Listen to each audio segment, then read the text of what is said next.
Hello and welcome. Today we are in the upcoming tier 10 Italian cruiser, the Venezia. She's still a work in progress, meaning that she is subject to change. However, I don't think she really needs that many changes because unlike the other Italian cruisers, well, I don't know about the Brindisi, but the other ones, unlike the other ones, Venezia feels fine. In some instances, she even feels strong. And in this match, we are on the map Okinawa, and what I'm going to do is, because I spawned in the middle, I'm going to push the middle of the map immediately at the start of the game. Now, I understand that Venezia's concealment is not the greatest, 12.4 kilometers, however, due to the fuel smoke, or I don't know what else it is called, you can go full speed while being smoked. And the nice thing is that due to the fact that I have a top speed of 38.34, 5 knots, something like that, she's really fast at covering distances. And she can be really surprising to a lot of ships, especially when you do this hyper-aggressive maneuver.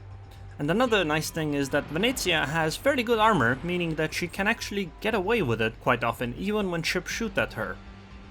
Now, her one downside obviously is that she isn't excellent at fighting angled ships. However, at the start of the game when you catch people off guard, you don't have to worry about that. Also, I really don't understand why this Benson literally accelerated in my way. Like, I don't understand what he was thinking there. Because I was clearly going in a straight line for a long time, and I really should have had AP loaded and tried to take a shot on the Mogami with that. In fact, this is actually one ship where I actually would like to have expert loader. Anyway, we're gonna take care of the Mogami, and then we're going to focus on the Asashio that was just spotted next to me. We're not gonna fire though, because we're gonna use our field smoke. This means that we will be unspotted for the next 40 seconds.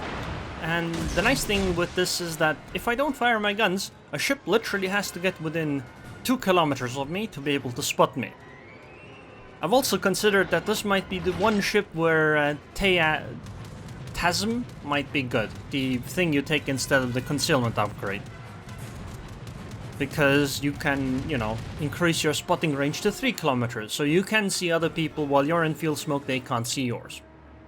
However, I noticed that there's a cruiser here. Actually, there's 2 cruisers here, a Seattle and a Minotaur. Since I don't have AP loaded, I'm gonna take my SAP shot on the Asashio that I can in a moment, because obviously, I had to wait until my smoke disappears, otherwise I can't see her, because this ship does not have access to hydro. And the next salvo should finish her off. I'm gonna preemptively start my heal. Oh, and actually hit 3 of the torpedoes on the 2 cruisers. Nice. Anyway, Asashio is gone, so we're swapping the AP now, because we have a nice broadside Minotaur and the Seattle over here. I mean, if nothing else, I dislodged the Minotaur and Seattle from that smokescreen, right? It's unlikely they could continue sitting there while they're spotted by me. And she is showing some nice broadside. And that's goodbye, Minotaur. Next up, Seattle is still showing nice broadside too.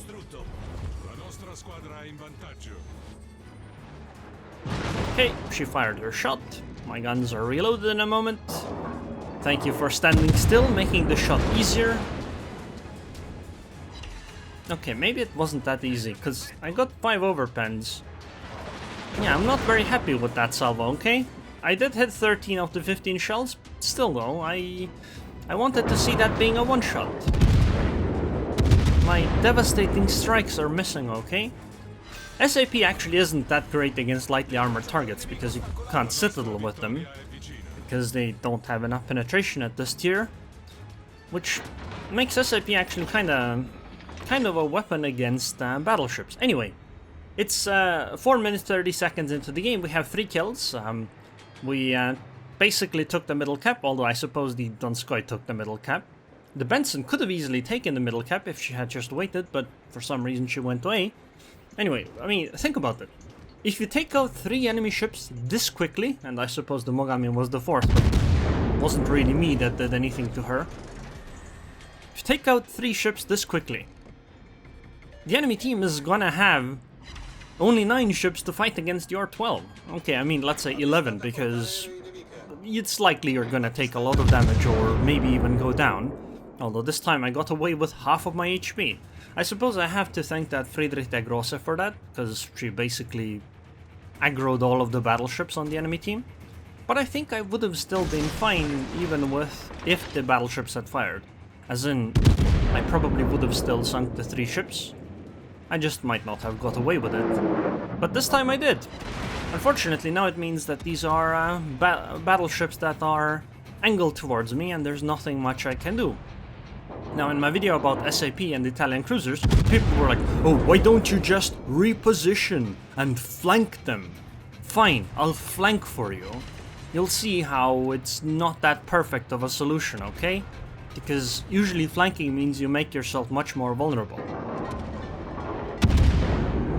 But I mean, it'll work fine as long as the Salem and Missouri aggro things, I suppose. I'll go somewhere over where the Donskoy is, or at least in that area. Considering which targets I'm firing at, I suppose if this Jean Bart goes down, I'll actually stay closer because all of the ships are quite far away on the enemy team. And the range in the ship isn't actually that amazing. Even if you go range upgrade, I'm not sure if that's actually worth it because you just don't deal the same type of damage as HE would. So the reason why Venezia actually feels fine compared to the other Italian cruisers is that because reportedly she still has the old ricochet angles, meaning that she's less likely to ricochet than the other Italian cruisers, and she also actually has more DPM, like significantly more DPM than the HE spamming cruisers at this tier, at least, well, the ones that actually have penetration power. So we're not talking about Smolensk, for example. We're talking about ships like Zao, etc. So she actually gets something for the mehness of the SAP. I'm gonna swap the AP, maybe we can get some citadels on the Hindenburg.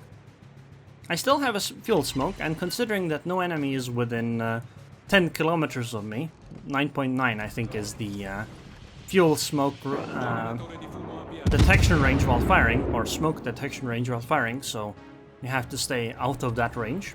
I was targeted, so I used my fuel smoke immediately, and a nice citadel on the Hindenburg. At this point I think it's just a wrap-up, because they've lost 6 ships, we've only lost 2.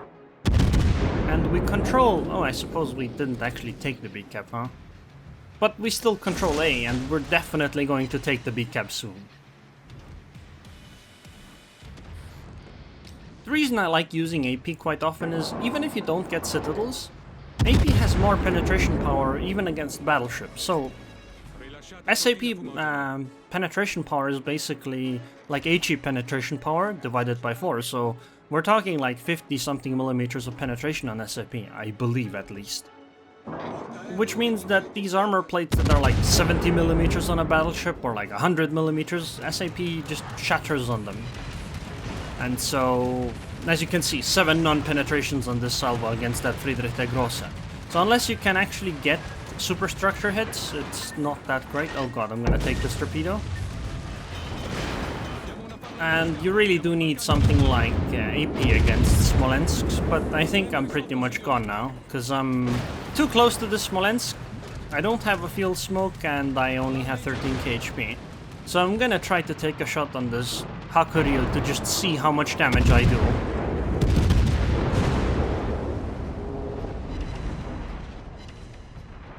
And that's a nice 11k damage. You can't really complain about that for one salvo. But nothing else really happens for a long time in this match, so I skip to the end. Where obviously we win because we were so far ahead. It would be incredible if we had lost this game. Anyway, 4 ships sunk, 9 citadels, 157k damage. This actually didn't put me at number 1. Somehow our team threw so hard that the Friedrich der Grosse had to rack up 3000 base XP to actually win this match. The Smolensk was quite insane on the enemy team. I really shouldn't let him get away with it, but I suppose the ship isn't always the greatest against Smolensk. It can be, but you have to have your fuel smoke for that. Anyway, you can see the damage taken here. 1 million potential damage is actually quite low on the ship for me. Usually I actually hit over 1.5 easily. I also found this interesting thing. You see, okay, so my ship was destroyed, so I'm sinking, right? Let's speed this up. So my ship is clearly underwater, and I get the spotter driven. You know what I spotted? I spotted the super secret submarine, right? Because that's the only thing that you could find down there. See? Submarines are already in the game. Let that sink in.